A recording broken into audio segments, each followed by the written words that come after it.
Bom, tem muito torcedor revoltado se perguntando por que o jogo dessa noite, 19h45, pela terceira rodada do Campeonato Brasileiro entre Santos e Atlético Paranaense, não terá transmissão para o estado inteiro de São Paulo. Uma partida exclusiva dos canais Turner, A Plus e TNT que exibirão para todo o Brasil, menos para o estado de São Paulo, porque de fato não faz o menor sentido um bloqueio de praça. Quando você pressupõe que bloqueio de praça, você tira a partida da transmissão daquela cidade, quando você dá oportunidade para aquele torcedor assistir o jogo de outras maneiras, seja através do pay-per-view ou seja também indo ao estádio. Só que dessa vez não temos nenhuma das duas prerrogativas, porque vivemos uma pandemia e o Atlético Paranaense não fechou pay-per-view com a Globo. É o único dos 20 clubes da Série A que não fechou pay-per-view com a Globo. E isso foi produzido por quem?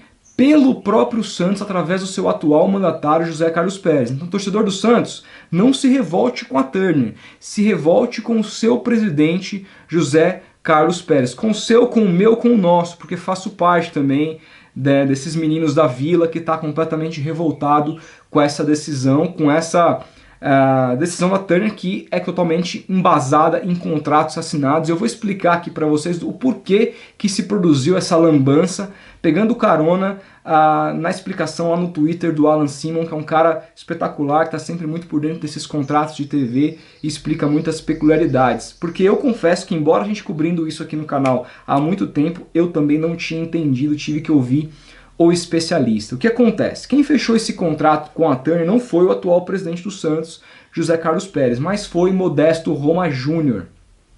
Modesto Roma Júnior, o antecessor de Pérez, foi seduzido pelo discurso de igualdade da Turner, que pagaria igual para todo mundo, 50% de igualdade, depois 25% de acordo com o número de jogos transmitidos e 25% de acordo com a colocação no campeonato, no melhor modelo Premier League, e depois se provou balela, porque o escritório de advocacia do Bahia descobriu que eles pagaram muito mais para o Palmeiras. Todos os times ganharam, com exceção do Fortaleza, que na época que assinou estava na terceira divisão, todos os times ganharam 40 milhões de reais de luvas, pelo menos o que já estavam na Série A. Com exceção do Palmeiras, que abocanhou 100 milhões de reais de luvas. Então, assim, isso foi descoberto só depois dos contratos todos já estarem assinados até 2024, com exceção do contrato do Inter, que vai até o final desse ano de 2020. O Inter, pelo menos nesse sentido, assinou, mas foi muito mais esperto de assinar um contrato bem mais curto. E aí o José Carlos Pérez, atual mandatário do clube, assumiu o Santos já falando, ele já deu declarações públicas falando que esse contrato do Santos com a Turner é o pior contrato que o Santos fechou de TV em toda a sua história. Ele falou isso em entrevista da ESPN e várias outras entrevistas. E ele utilizou esse discurso para quê? Para se reaproximar da Globo, para fechar TV aberta e pay-per-view. Só que ele se viu aceitar um redutor da Globo, que é aquele redutor que todos os clubes, com exceção do Palmeiras, tiveram em seus contratos de TV aberta e pay-per-view. Todos os clubes que fecharam com a Turner tiveram um redutor da Globo como se fosse uma penalidade. Você não assinou comigo em TV fechada? Então vou te punir aqui em TV aberta e vou te punir em pay-per-view. O Pérez, porque precisava de dinheiro, é um péssimo administrador e pegava uma administração horrível também no Modesto Roma Júnior, precisava desse dinheiro, não teve força para negociar e aceitou esses redutores da Globo. Mais tarde, surgiu aí uma questão de, podemos deixar esse redutor de lado, Santos. Pelo menos parte dele, se você negociar com a Turner um bloqueio de praça. Ou seja, negocia que a Turner não vai transmitir os seus jogos quando você atuar na Vila Belmiro para o estado de São Paulo, que daí a gente diminui esse redutor e você vai passar a ganhar um pouco mais de TV aberta da Globo e pay-per-view. Foi isso que o José Carlos Pérez fez. Ele foi negociar com a Turner e assinou esse bloqueio de praça num contrato já previamente assinado. Mas o que é importante se dizer que esse bloqueio de praça devia ter algumas prerrogativas. Ou seja, quando um time não tiver assinado o pay-per-view, ou seja, bloquear esse jogo para o Brasil inteiro, esse bloqueio não vale. Não tinha essa prerrogativa. E obviamente, quando isso foi assinado, ninguém poderia esperar uma pandemia como essa e as pessoas não poderem ir aos estádios. Isso eu até entendo. Mas não existia prerrogativa nenhuma e o Santos, ou seja, vai aguentar essa bizarrice dos torcedores não poder assistir a sua partida do time, porque a maior parte da torcida do Santos no Brasil está no estado de São Paulo e essa galera inteira não vai poder assistir, pelo menos oficialmente. Há várias formas de burlar isso, óbvio que eu não vou ensinar aqui nada que tenha a ver com pirataria, não faz parte do meu papel, mas existem várias maneiras ilegais de você ver esse jogo. Agora, oficialmente, através da maneira legal, infelizmente não tem como você assistir esse jogo e é uma bizarrice produzida pelo presidente José Carlos Pérez, que proibiu, de maneira indireta, proibiu o torcedor do time dele acompanhar a partida de hoje contra o Atlético Paranaense, prejudicando inclusive os próprios atleticanos que residem no estado de São Paulo.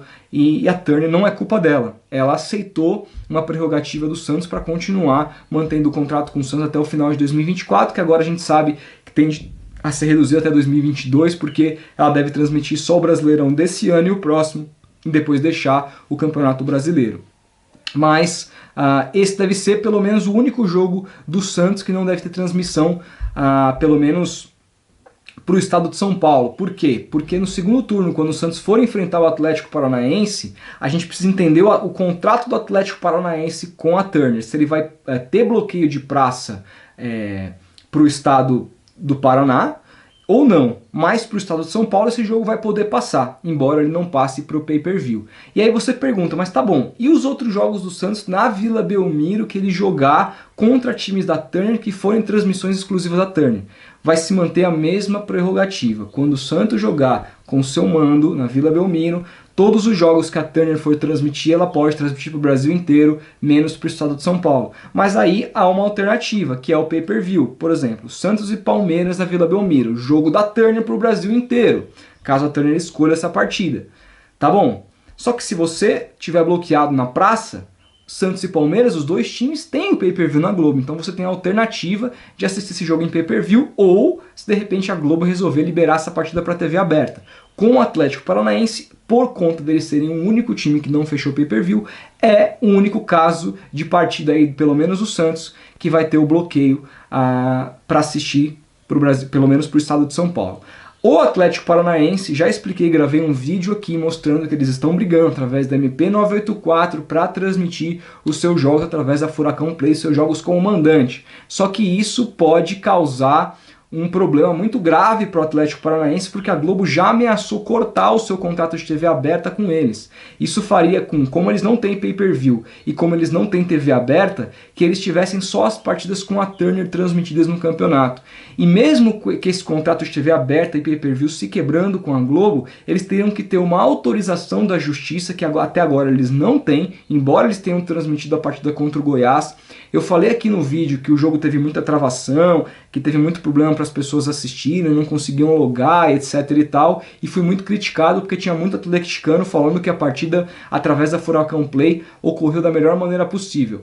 A gente leu isso, eu li isso do Gabriel Wacker no Twitter, que falou sobre esses problemas, mas não assisti o jogo. Caso tenha falado alguma besteira aqui, peço desculpas para todos os atleticanos, mas foi apenas o que eu li dos especialistas, tá? Agora, independentemente disso, o Atlético tem um problema maior, porque se a Globo quebra contrato de TV aberta e ele insiste em transmitir no Furacão Play, ele pode ficar sem o Furacão Play, porque a Justiça não liberou esse sinal ainda para os times mandantes, tanto que a Turner queria transmitir nesse final de semana, a gente precisa lembrar, ela queria transmitir Palmeiras e Goiás, e ela não pôde, e Curitiba e Flamengo, e ela não pôde, através da MP. A Justiça não deu essa autorização, a Globo ganhou em segunda instância. Até isso ser decidido em terceira instância, o Atlético não poderá transmitir os seus jogos na Furacão Play. E se ele continuar insistindo, a Globo rompendo TV aberta, o Atlético pode perder 2/3 dos jogos televisionados no campeonato. Ou seja, o torcedor do Atlético Paranaense pode ser muito prejudicado, porque o Atlético pode ter menos da metade das suas partidas transmitidas aqui no campeonato. E aí causaria um gravíssimo problema, porque, por exemplo, um jogo envolvendo o time da Globo e Atlético Paranaense certamente estaria no escuro, como, por exemplo, um Corinthians e Atlético Paranaense. A Globo não poderia exibir esse jogo na TV aberta porque ela rompeu com o Atlético Paranaense. Não pode exibir no pay-per-view porque o Atlético Paranaense não tem contrato. E não pode transmitir na TV fechada porque o Atlético Paranaense pertence à Turner. A Turner também não pode porque o Corinthians pertence à Globo. Ou seja, duas partidas contra o Corinthians aí que seriam mortas. A gente não pode deixar de se lembrar que a MP 984 é uma medida provisória que deve ir apenas até a 17ª rodada do Campeonato Brasileiro, e ainda que o Atlético Paranaense ganhe a prerrogativa de passar os seus jogos na Furacão Play, ele precisa torcer para que esse MP vire lei. E a tendência agora, segundo as várias reportagens que a gente teve nos últimos dias, é que esse MP não vire lei, que ela não seja nem votada e ela caduque no Congresso. Então, o Atlético Paranaense, através do seu presidente Mário Celso Petralha, está brincando com fogo. Ele pode ver aí a maior parte das suas partidas do time não terem transmissão. E não só não terem transmissão, mas como o torcedor do atleticano não poder assistir nem no estádio, porque a gente vive em meio a uma pandemia, o que prejudicaria muito os planos do Atlético, não só no bolso, mas na questão também dos seus próprios torcedores acompanharem seu time até o final do ano. Vamos ver o que vai acontecer. É claro que a Globo até agora não rompeu nada, só está na base da ameaça, e eu não estou defendendo a Globo aqui, tá? Eu acho essa ameaça baixa, vil, eu acho que a Globo deveria respeitar o Atlético a passar os jogos na Furacão Play. Simples. Mas quando a gente tem um monopólio, e aqui a gente não defende monopólio, é o que acontece. A Globo controla a narrativa porque ela tem poder para isso. A Globo para o Atlético Paranaense é muito mais importante do que o Atlético para a Globo. É assim, porque o Atlético Paranaense recebe muita grana da Globo e depende dessa grana. Ah, mas vem de jogador, tem uma excelente gestão, etc e tal. Tudo isso é verdade. A gente adora, respeita demais a gestão do Atlético Paranaense. Mas eles dependem da Globo. Tanto que ano passado eles só conseguiram arrecadar o que arrecadaram, que foi uma belíssima grana em 2019, porque foram o time que melhor arrecadaram com TV aberta através da estratégia do Mário Celso Petralha, que foi muito bem não fechar pay-per-view em 2019 com a Globo e fez com que muitos jogos fossem para TV aberta. Agora, se eles insistem na Furacão Play e perdem a TV aberta, aí eles podem perder os dois. Ou seja, tá com um passarinho na mão, não é melhor ficar com um e não arriscar perder os dois? Porque é isso que pode acontecer. Não que eu não defenda o fato de eles brigarem pelos seus direitos. Acho que o Atlético está certíssimo em brigar pelos seus direitos. Mas estrategicamente, será que é bom? Não sei. O tempo vai dizer e a gente vai ter que esperar. Mas é isso. Quero saber o que vocês acharam. Deixa o like se gostou do vídeo. Se inscreva no canal se não conhecia. A gente vai se falando. Grande abraço e até o próximo vídeo.